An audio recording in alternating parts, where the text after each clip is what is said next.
Melissa Bardot, a Skillshare top teacher. Assistant trainer Mark Bruce back out there.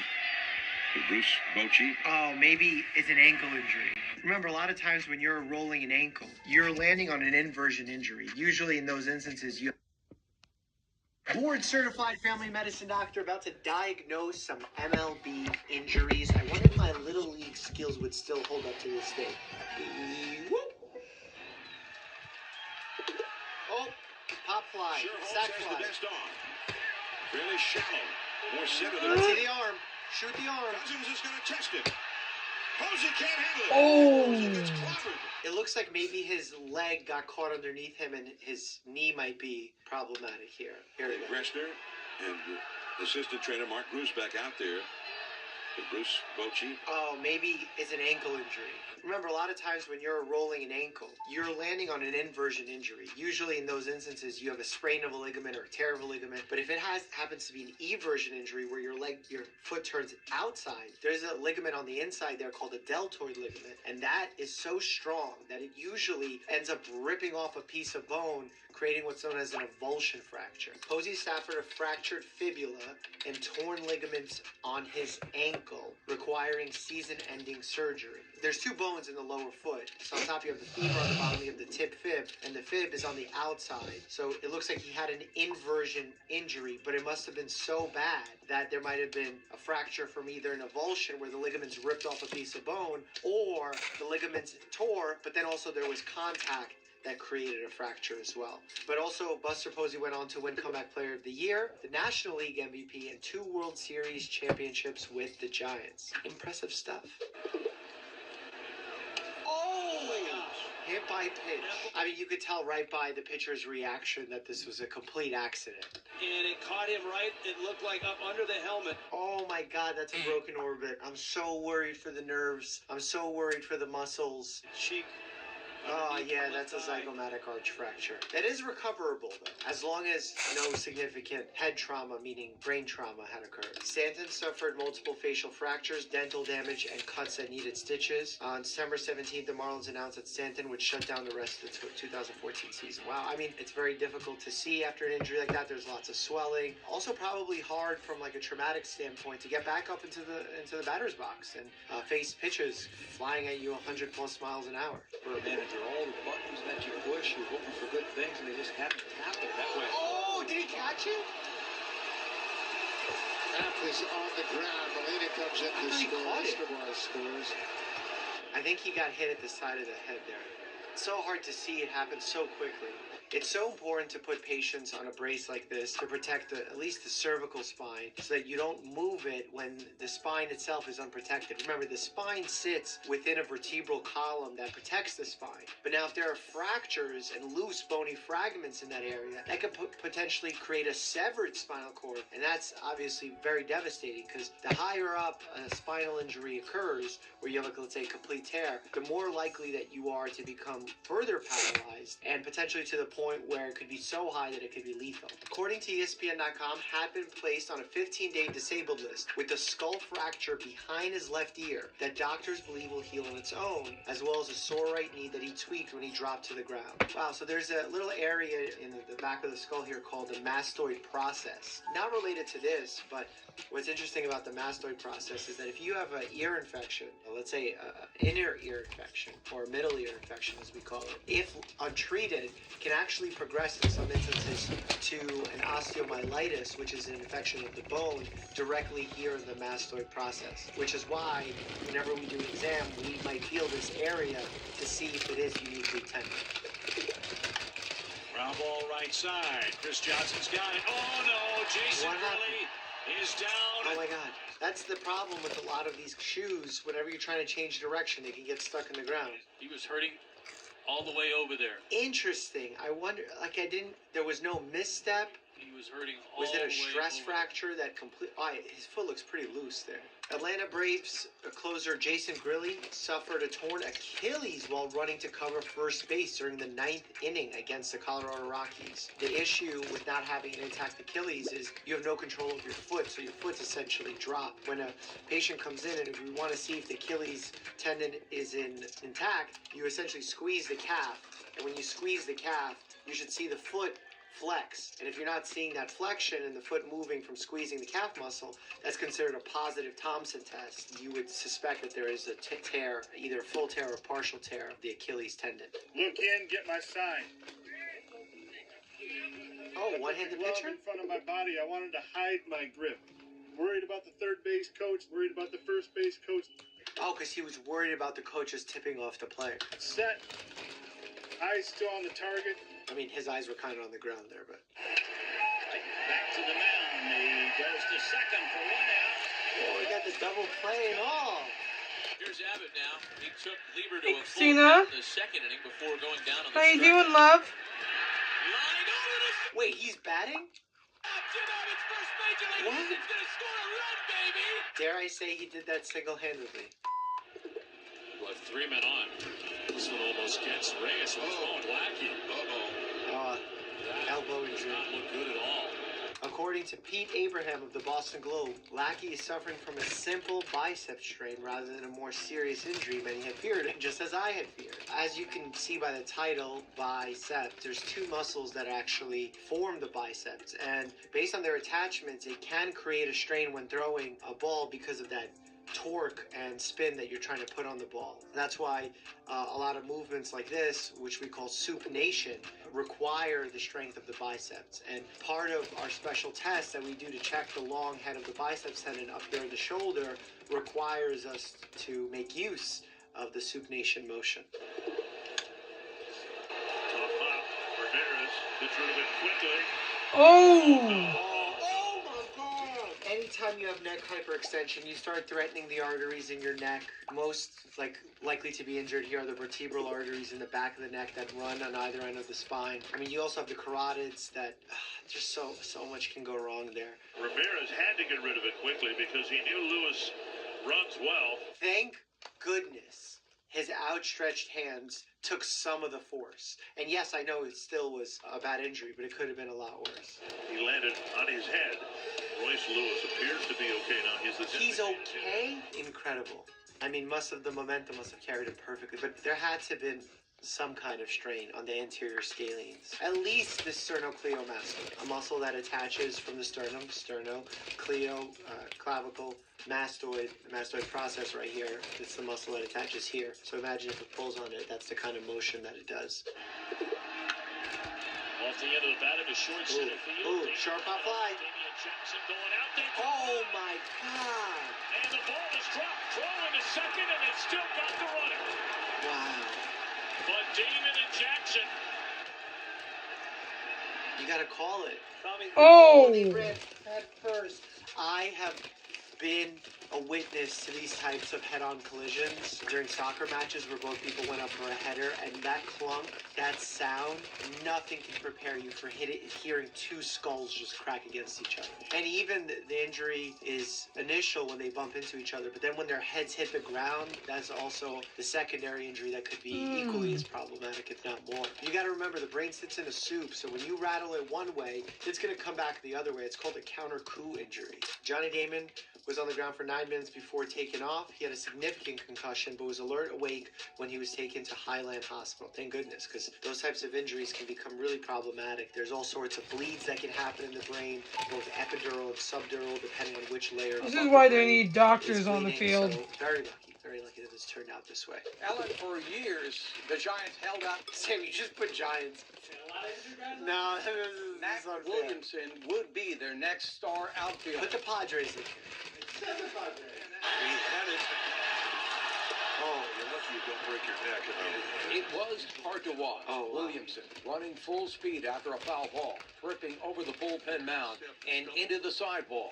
He suffered a concussion, and he says the effects of that head injury still linger. You know, concussions effect can last a really long time depending on the severity of the concussion, your genetic predisposition, how soon you have another concussion or an injury to the head. This is why we really try and discourage athletes from returning to sport too soon. The way we judge between an appropriate time or too soon is based on symptomatology, how they're feeling, how they're performing. So if you're back to normal, not having symptoms, that's a good sign that you're good to return. But a lot of athletes will sometimes hide those symptoms in order to return sooner, putting themselves at risk for a more serious injury down the line.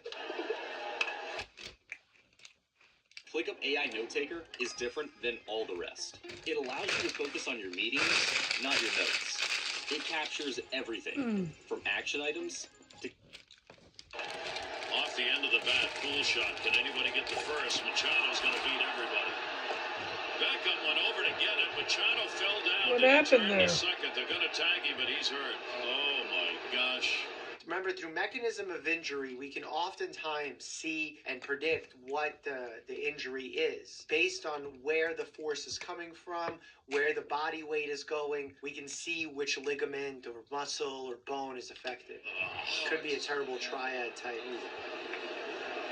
It looks like his ankle is really bad. The bag and his knee went inward. He suffered a torn medial patellofemoral. Wow, okay, so that's really unique that happened for him. And the way doctors make this diagnosis is a few ways. One, we're looking at the mechanism of injury. Two, we're confirming with the physical exam. And then three is imaging, specifically MRIs. And a lot of times you'll see people get x-rays first. In some instances, that's due to insurance companies saying you need to prove that there's no bone issue. Remember, x-rays only look at bones, whereas MRIs can look at soft tissue, connective tissue, like ligaments, tendons, etc. So we'll get the x-ray, rule out any bony pathology, then move on to the MRI showing us the soft tissue injury or potential injury. This is a celebration, so I don't know how this is going to go wrong. What is happening? Hopefully Edwin Diaz isn't really hurt. A lot of times what we don't realize with athletes is towards the end of games when celebrations are more likely to happen, there's a high level of fatigue, especially in the supportive and protective muscles. And when there's that high level of fatigue, you don't have the same shock absorption, protection from injury, natural reflexes that kick in order to prevent further damage from occurring. Mets general manager Billy Epler announced Thursday that Diaz will undergo surgery and is likely to miss the entire 2023 season. Diaz suffered a complete tear of his right patellar tendon. The issue that I see more so in younger athletes that the patellar tendon starts to impact is something known as Osgood-Schlatter disease, where the patellar tendon that attaches to the tibia actually pulls on the bone so much, and while that bone is developing and is a little bit soft, it creates an inflammatory pulling effect on the bone, leading to inflammation and pain within that bone. It's a condition of adolescence, but I've seen it continue into early 20s for some of my patients, especially ones that are more likely to be physically active. Here's the set. The 3-2 pitch. A wild pitch back to the screen. Scoring from third. Did you see how fully tear there? It's ball four, and Saunders is hurt. A wild pitch because something in his arm snapped. He was diagnosed with a humerus fracture, which is an upper arm fracture. Very unusual for that to happen. I mean, in an average healthy adult without trauma, I would be worried about a pathogenic fracture, a fracture happening as a result of some sort of bony process like a cancer. In the air to shallow left. Long run. Look out! Oh, Abrams makes the catch, but cleats go into Profar. And both are injured. Jerks and getting looked at his jaw. oh, God, knee to jaw. And the knee is such a strong bone. The knee is actually not a bone. It's the femur meeting the tibia, sitting with the patella on top of it. The San Diego Padres and outside outfielder, Jurickson Profar, has been diagnosed with a concussion and a cervical neck strain after colliding with a teammate. Cervical neck strain is just the musculature of the cervical spine, which is the top portion of the vertebral column. Remember, the vertebral column is made up of the cervical spine, the thoracic spine, the mid-spine, the lumbar spine, the lower spine, the sacrum, the really lower spine, and then the final coccyx, which is the tailbone. We used to have vestigial tails, but we outgrew those. Or we ungrew those, probably a better term. Boys will be Matches? boys. A hot foot has been scheduled. Is that a We shall await further firecracker? developments. For Scott Van Slyke, well, Adrian certainly set it on fire. Something smells wrong in here. What is it that smells? Ah, now we found it. Don't light your teammates on fire. That's good advice. A bird, especially in that area, is going to make it really tough to do anything on the field, let alone run or pitch or anything. Solomon Torres facing Sosa in the fourth. Sosa. Oh, wow. Wow, and he hit him in the temple. That's a very dangerous area to get hit. That's a soft spot. We've reacted to all sorts of sports injuries, but hockey injuries? I know these are about to be tough. I'm excited to diagnose. Let's get started. Whoop. Zach Cassian's pass now. Finally reaches Larson. Short. Backhand centering pass. Cassian. Russell lets it go. Oh my God, did he get hit in the face? You know what I always do as a doctor in these situations is not only look at the player, I also look at the ice. Why? Because blood is very visible in the ice. One-timer right here by wrestling. Slow motion. Net. And right there you can see. Do they wear cups? I don't know enough about professional hockey. Do they wear cups? I mean, blunt force trauma of the scrotum like that can easily end up with the testicle ruptured. You get injury of the tunica albuginea. That requires ASAP surgery. Even if the testicle ruptures, as long as surgery is done properly and the repair is done within like 3 days, you have 90% chance of saving the testicle. Then there's some situations where the damage is so far gone that surgery can't help it. And in those instances, you may have to perform an orchiectomy where you remove the testicle in its entirety, which is usually okay because you could still be fertile with a single testicle and have enough testosterone production as well. Check by Ferris. Up towards DeLong, but walked on by Malkin. Moves in and fires. Oh, did he get hit in the groin also? Why is everyone getting hit in the groin? Gregory Campbell dove in front of a 90-mile-an-hour shot by Evgeny Malkin. The puck snapped the smaller of the two bones in Campbell's lower leg. He broke his fibula? The fibular head, there exists a condition called like a fibular head dysfunction. Oh, that's one of our doesn't Bruins. move in the correct pattern. That can cause significant pain. This guy completely broke it, and he's still skating around trying to prevent a power play goal. Oh. We got a good look at Braden Shinn's injury in the last shift. He comes in, he hits Zubers. It is the skate that comes up across the stomach. That's a pretty mean scar. I mean, that's like... It looks pretty benign, I'm not going to lie. But that could have been really bad, because if that went a little bit deeper, that cut, that could have been easily the colon. The large intestine sits right there in that pocket. Here, this looks like a scab. Like a mean scab, but a scab. On March 11th, 2000, Leafs defenseman Brian Berard was accidentally clipped in the eye by the stick of Ottawa Senator Marian Hossa. Berard suffered a retinal tear and later a detached retina. A detached retina is ocular surgery instantly. Some of the classic symptoms of retinal detachment is like a curtain falling over your vision so you cannot see, floaters, flashing lights, etc. But this is a condition that warrants urgent evaluation. In the 2001-2002 season, Berard returned to action with the New York Rangers and thankfully was able to play 6 more seasons in the NHL. Speaking of the Rangers, my buddy Jacob Trouba, who is the captain of the Rangers, recently has an art exhibit that he invited me to, but I couldn't go because I was in the hospital. But we did hang out at New York Fashion Week. Check out our picture here. McSorley is out there as well. Oh, McSorley. Oh, did he hit his head on the ice? And caught him in the helmet. Oh, is this a concussion? Oh, no. Oh, who does that? The temple is a really tough area because you have the semicircular canals right in the ear, and that's where your balance center is. Also, there's a little soft spot there as well that can really do some serious damage because the suture lines are right there. In a rare criminal conviction for sports violence, a Canadian court today found suspended professional hockey player Marty McSorley guilty of assault. Wow, they charged him with assault? That's incredible. He was sentenced to 18 months probation. He didn't get jail time, but still, that's a serious crime. First period, I'm coming around the net. Craig Ludwig slashes me in the thumb, breaks my thumb in 2 places. Split second later, literally no more than half a second later, Darian Hatcher comes flying, throws a high elbow, jumps into my head, and breaks my jaw in 4 places. Oh my God, can you imagine breaking your hand and your jaw simultaneously? You need a hand specialist. You need a facial reconstruction specialist, like a maxillofacial physician. My doctor came in and says, we can keep you here, you can get your jaw fixed here, or you can go back with your team and get it fixed. I flew home with no painkillers.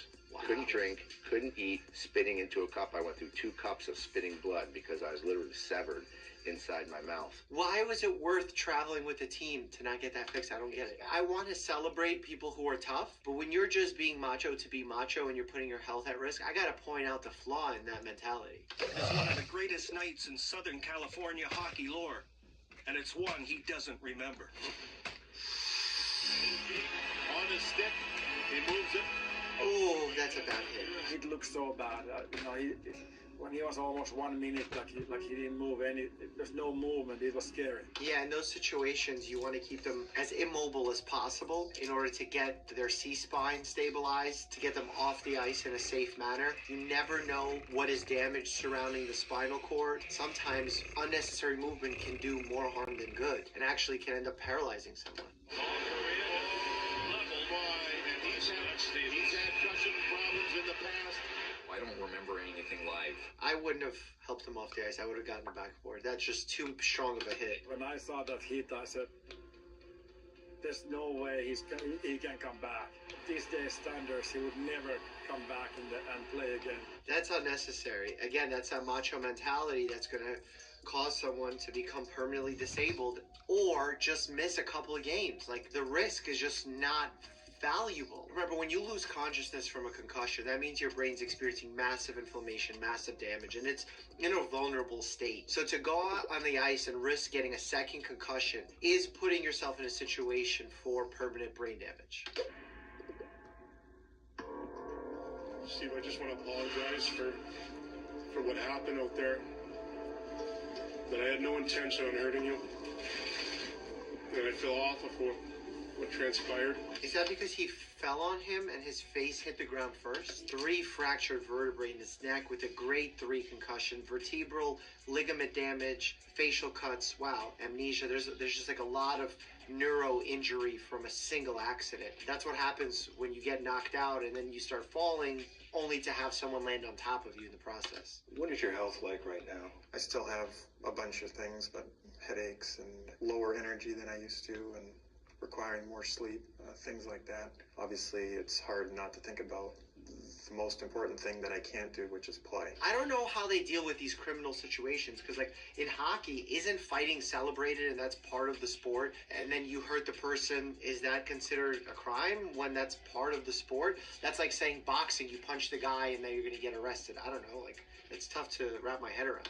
Incident occurred with 7.5 minutes to go in the first period. Yuri Fisher suddenly slumped over while he was on the bench. Immediately, the Wings began calling for medical aid. The fans and the players looked on in obvious grave concern as medical staff administered CPR, and a defibrillator was brought onto the scene. So if someone's heart stops, you can't feel a pulse, they're not breathing, they're unconscious, you start CPR, you get the defibrillator, you point for someone specific to call for help, and you get them medical aid, because you need advanced cardiac life support, which requires medications, perhaps surgical interventions, etc. So what happened basically is Fish was out in a shift. He came off. He was standing there with his teammates or sitting on the bench, and he had a seizure, and he fell forward and then ended up on his side. And right away, as soon as we got aware of what was going on, we got stopped and we had medical help right away. They started doing CPR on him. Not everyone who experiences a tonic-clonic seizure requires CPR. If they're actively having a seizure and their muscles are working, there could be a situation where they still have a pulse, but it may be difficult to feel in those situations. But they hooked up the auto defibrillator is what it's called, and they shocked him. And, the heartbeat that leads to death, they got that stopped and going, and they continued with the CPR, and our medical staff obviously did a phenomenal job. So when we put on the defibrillator on someone's chest, what it does is it analyzes the heart's rhythm to decide if it's a shockable rhythm or it's a non-shockable rhythm. Flatline means no shock advised, keep doing CPR, wait for medical help to arrive. If there are some shockable rhythms, then it says shock advised, everyone hands off, shock delivered at 3, 2, 1, you press the button, it delivers the shock, hopefully stopping the heart and restarting it in the correct rhythm. Greg Adams with a puck, and he shoots it wide of the goal. What incredible. 11 seconds to go in the penalty to Paul Martin. Erik Karlsson's been banged up.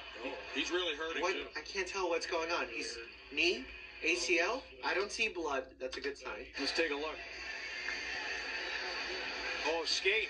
Oh, did a skate go into his calf?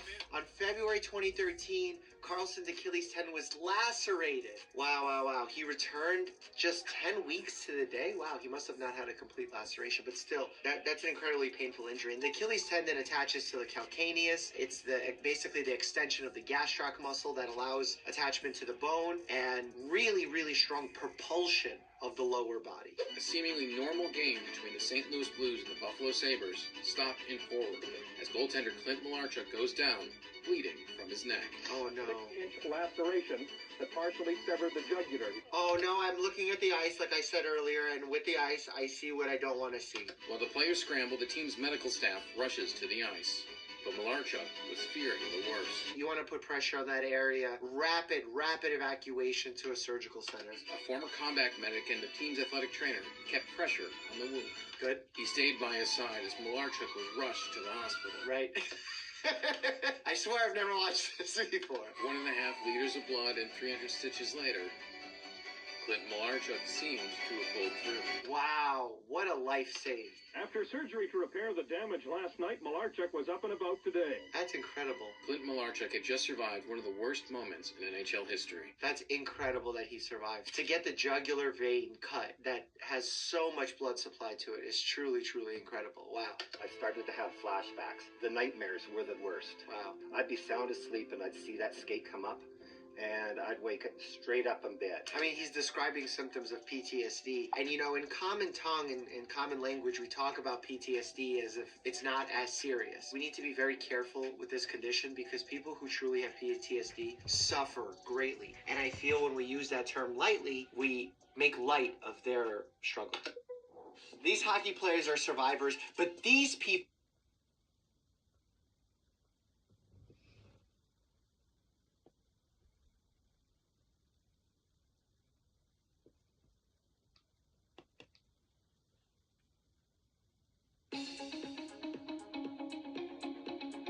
% of open teaching positions are created by teachers who leave the position, not retire.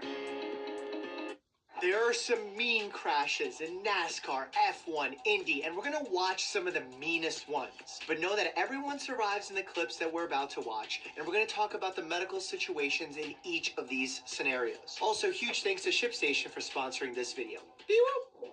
The distance ahead. We got Formula One action. Honestly, the Surviving F1 series is fire if you haven't watched it yet. Where would his body be? It looks like it would be split in pieces. And the fact that there's a fire. I mean, he's in a fireproof suit, but how long can that help for? Oh, there he is. He's trying to get out.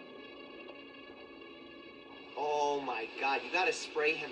See, the problem with spraying down directly the person is it's good and bad at the same time. Good in that you're dousing the flame, but the reason you point the fire extinguisher at the base of the flame is to literally suffocate the flame. And when you're shooting it at a person's face, you're essentially suffocating the person as well. See, the dangerous part would be if he was knocked unconscious, because then he wouldn't be able to climb out of the car. Look, you could see that the medical delegate is trying so hard to get near him, but the flames must be so hot. Oh, he must have burned his hand.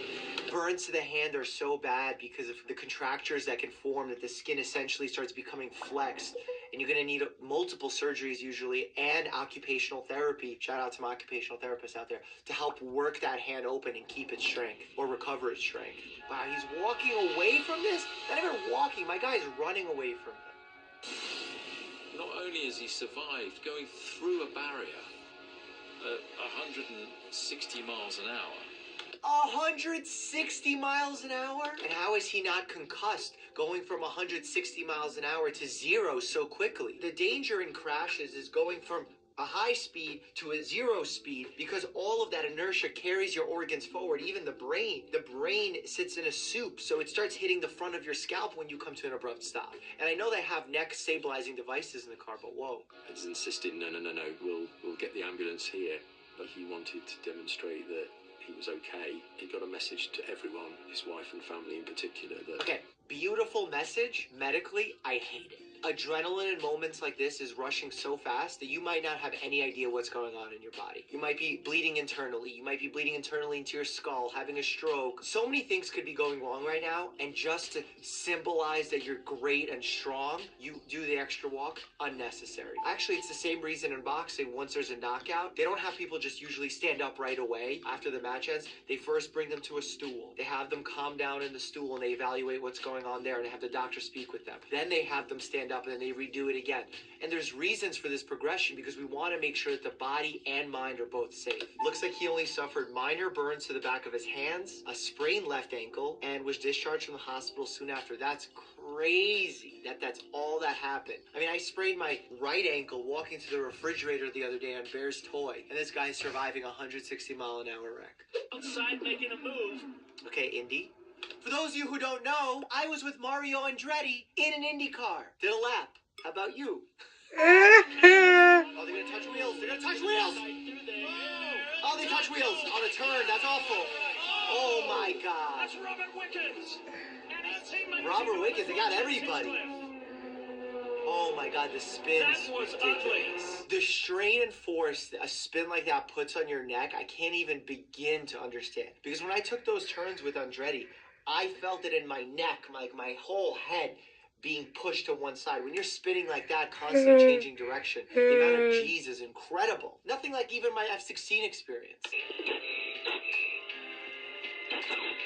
Violent crash Pocono Raceway, which is where I did mine, by the way. Confirmed Thursday night that he is paralyzed from the chest down? No way. So if it's chest down, likely that means that there was some kind of spinal cord injury. And obviously from a spin like that, as I was saying, you're putting so much torque on the spinal cord that it's no surprise that there was severe damage. Ryan Newman off turn 4 for the final time. Blaney to the outside. Oh, cars fishtailing. Fishtailing. Oh, why? Oh my God. In a shower of sparks on his God, roof, the amount of sparks in there. Ryan Newman comes across the line. Fourth. Newman got turned. Jesus. Went up in the air. As he came down, was hit by another car and launched skyward. You know, in traditional car accidents, like on the highway, they have this device called the jaws of life to actually cut through the doors and other mechanical obstacles that might be in the way to free passengers. I wonder how they do it here. Tries to go to the outside, then the inside. They lock bumpers and turns. Oh my God, he hit the side there really hard. Again, a lot of pressure on the neck. Being upset, like this is okay. Again, there's no rapid stop where you have that inertia of the organs potentially experiencing a high G-force. So this sliding effect is actually life-saving. He would later hold an interview with Today on March 11th where he discussed the crash, revealing he was knocked out and sustained a bruised brain. Bruised brain, essentially, he had a concussion, probably a counter-coup injury from getting hit on one side. And remember, when the brain hits one side, it then automatically bounces to the other side because it sits in that soup. That's called a counter-coup injury, but glad to know that he's alive. Let's take a minute and talk about ShipStation, the leading web-based order management and shipping software. It's designed to make retailers' lives easier by making processing. Can we go back Not to to the crushes, downplay please? the injuries that happened here, but because again the car kept rolling, that looks terrifying. Oh, he's flying. Rolling. Okay, if I'm trying to gauge the risk of an accident, this is probably one of the safest ones we've seen so far. Not to downplay the injuries that happened here, but because again the car kept rolling, that looks terrifying, but usually creates the safest stop for the car. Because again, it's that sudden stop and the speed of that stop, the deceleration that causes the most damage and is the most lethal. Yeah, he's moving. I see him moving around in the car. Again, usually what results from this is neck injuries, concussions from the rolling around, maybe if your hand gets caught in something. That's why I think Formula One drivers, and I don't know about other racing sports, are taught to take their hands immediately off the wheel on an accident. Thankfully, Wallace, simply lucky to be alive given the severity of the incident, didn't suffer any severe injuries. He did, however, suffer some minor ones and was forced to wear a cast on his hand for the next few races. His accident inspired the introduction of roof flaps to NASCAR vehicles, which work to reduce flipping when cars go airborne. I mean, a cast with a crash of that severity is a pretty good thing to get away with. But you can see Mike moving inside the car. He's the airborne ones are so bad. Oh my god. See, some of the most dangerous parts here are when the car that is airborne and its wheels make contact with the other driver from their head, which is unprotected. And I know in Formula One, they started creating some sort of protection for them. I don't know if this was instituted at the time of this race. Here in turn 3 and 4, quite a few years ago. Wow. And the car is up into the fence, which is almost reminiscent of Kenny Brack's accident at Texas quite a few years ago, guys.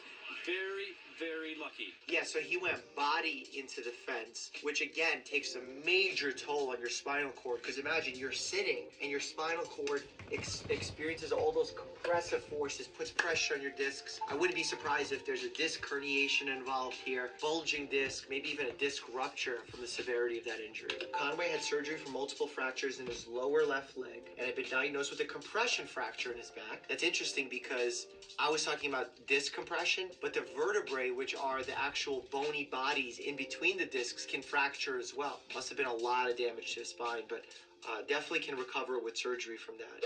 Whoa! Look out! We got trouble. This is gonna hurt. Oh my God! For the people in the stands and for the car. Oh my God!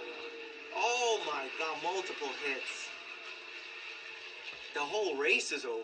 So Jeffrey is alert, at least and conscious and able to move. I don't know about you guys, but I'm breathing a little bit better right now. Well, me too. I mean, I'm not, because you're still not out of danger until you're in the hospital. Even in the hospital, when we have a patient in one area and we need to transfer them, whether it's from a regular inpatient floor unit to the ICU or from the ER to the patient room, that transportation can only happen when the patient's stable, and things go wrong during that transportation that you need to be present and ready to activate a code blue, a rapid response, and treat the patient right then and there. He suffered a concussion, facial laceration, multiple bruises, right wrist fracture, and a small fracture to a vertebrae, and is in intensive care unit in serious but stable condition. Wow. I would say that it's probably a very severe concussion when you're being tossed around at that rate of speed. I mean, that's incredible.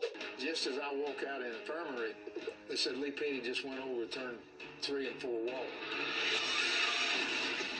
Oh, this looks like something from the scene of a car game called Carmageddon. I don't know if you guys remember that game. Or Twisted Metal. Yeah. I think I also couldn't afford the real game, but I got my hands on a demo disc, and I just played the demo over and over. Went in to talk to him. He was about half conscious, and all just tore all the pieces, cut up everywhere. Ribs broke, punctured lung. Just his leg all busted off, just hanging there. That's the biggest danger that I always tell you guys about whenever there's a rib fracture, about puncturing your lung and developing a pneumothorax. Also, Les talked about...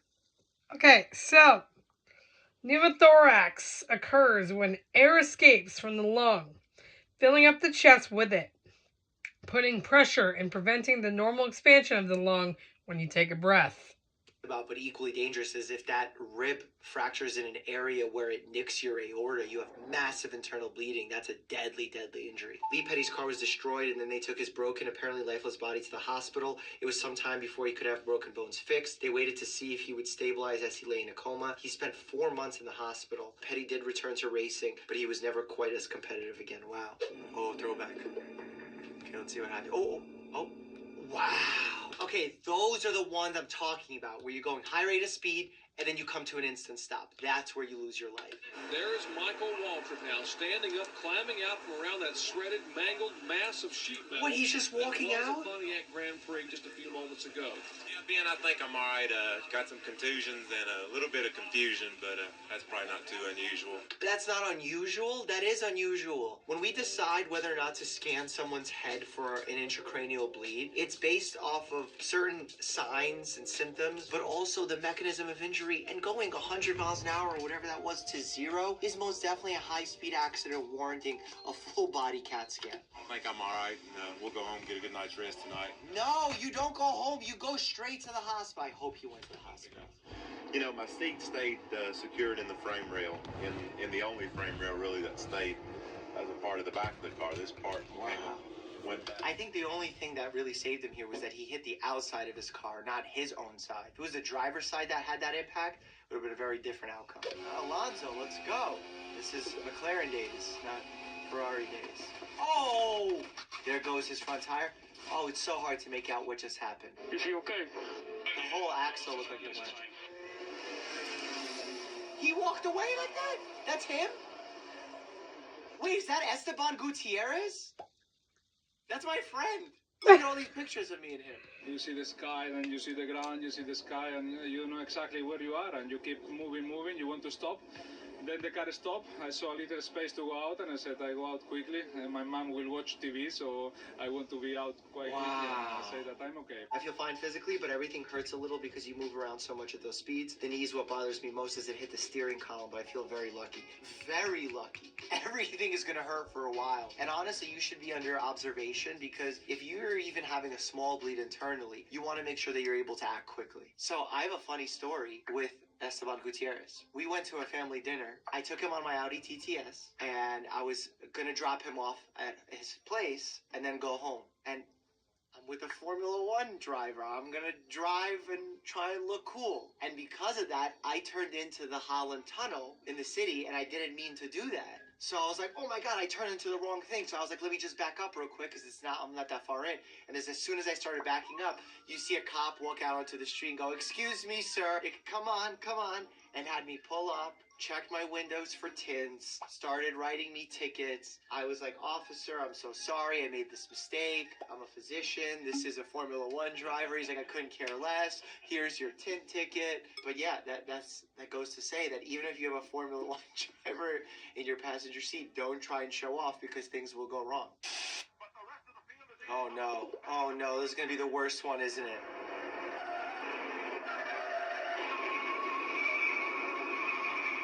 This looks like a skit. The only thing that I'll say is this is pretty low speed, so I guess that's a little bit safer. But these vehicles weren't as safe, so that's not necessarily true. You know what's really scary? When you watch some of those videos when there is a blizzard and there's low visibility and then there's an accident and another accident and all of a sudden there's cars just sliding into other cars and then people come out to see what's going on and they're getting trapped. Never exit